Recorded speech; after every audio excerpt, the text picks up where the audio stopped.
The Overwatch League Season 3 Grand Finals were perhaps the best ever, although there's not much competition in that department since the last two were both sweeps by the winning team. The San Francisco Shock and the Seoul Dynasty brought slightly different reads to the new Hog Sigma meta that emerged in the Final Four playoffs, and the main difference that emerged was Seoul's preference for Ana compared to the Shock's preference for Zenyatta. Let's take a closer look in this special Grand Finals edition of Behind the Action.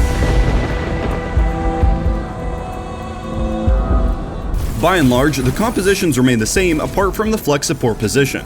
The main tank player plays Roadhog, while the off-tank player moves to Sigma. Or, in Seoul's case, both of the main tanks, Gesture and Marvel, end up on the two off-tank heroes.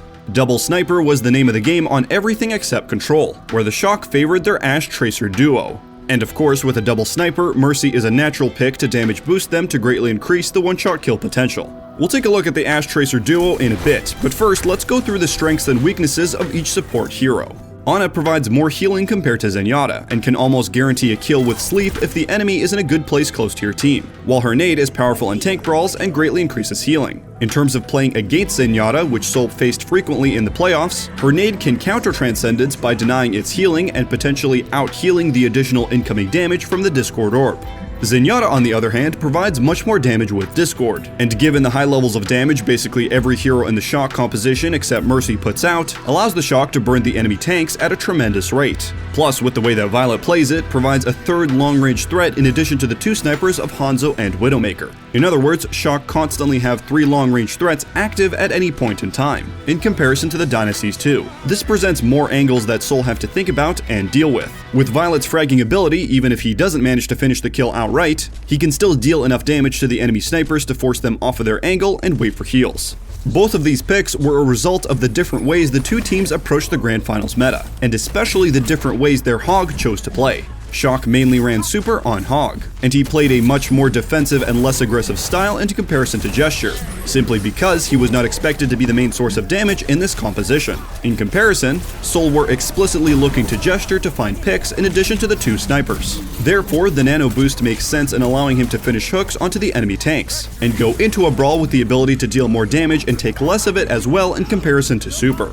But since the Shock are not trying to do this, and rather trying to check Gesture's aggression as he will inevitably overextend to find a kill, using Zenyatta and his Discord Orb makes far more sense to increase the damage that Gesture takes. These choices also influence the team's different decisions on control maps, where Shock often went with Ashe Tracer, while the Dynasty stayed on Double Sniper with Prophet on Hanzo and Fitz on Ashe. Obviously, the Shock have the best Tracer in the world in Striker, but given that Prophet is a stellar Tracer himself, one would expect Seoul to mirror in this situation. However, given that Seoul wants the Ana to enable Gesture in their composition, forcing a Tracer duel becomes much less appealing as Striker will always have the Harmony Orb, and a massive advantage in the Tracer duel, while Prophet will have to rely on the much less reliable Ana heals.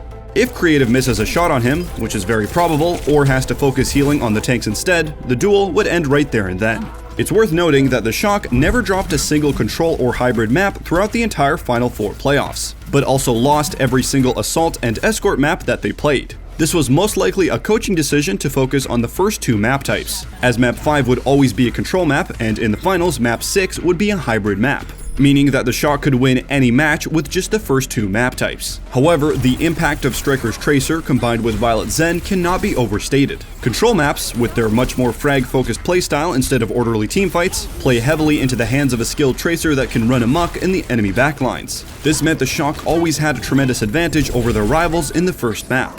Now let's take a look at some of the specific plays from the series to better understand the different compositions. The Shock's game plan on Oasis Gardens is pretty simple. Smurf and Striker will run a two-man dive onto Fitz and Toby, aiming to shut them down as fast as possible, while the rest of the team kites back to stay alive. However, this leaves them with very little frontline presence, which Seoul exploit to take the point first as the two divers have no good way to get into the backline. The Dynasty's tanks wait until the last second to recontest the point with all of their cooldowns, and having the superior frontline presence with Marvel's shield, they force the Shock away. However, Prophet gets separated looking for a pick and gets taken out. Now, with Striker coming towards their backline and Seoul's tanks having chased forward to secure the point, Seoul and San Francisco switch sides, and the Shock's composition is far more suited to the subsequent messy fight. Again, we see the power of Striker's Tracer, flanking into the backline. He forces Creative to burn his nade early to save himself, then forces Fitz to turn and deal with him. while Marvel walks straight into the pulse bomb while trying to help his Ashe. Utilizing their superior composition for point presence allows the Shock to regain control of the point and is more self-sufficient for a scrappy fight on the objective. Heading into the next map, we see an example of just how important an Ana can be for engagements, especially by utilizing her utility properly. Creative's nano onto Gesture, while him, Prophet, and Toby are caught in the gravitic flux, prevents the Shock from following up on Choi Hyobin's ult, as they must deal with Gesture or be one-shotted by him. This buys time for Creative and Toby to heal each other up, and while Gesture goes down soon after, Creative's sleep onto Choi allows him to be anti-naded and killed, while the long-range healing the Ana can put out keeps Marvel alive long enough for Seoul to regroup and save the point. Well-timed nanos are crucial, not only for the instant health boost it now delivers, but it can be used to confirm a pick and capitalize on an opening.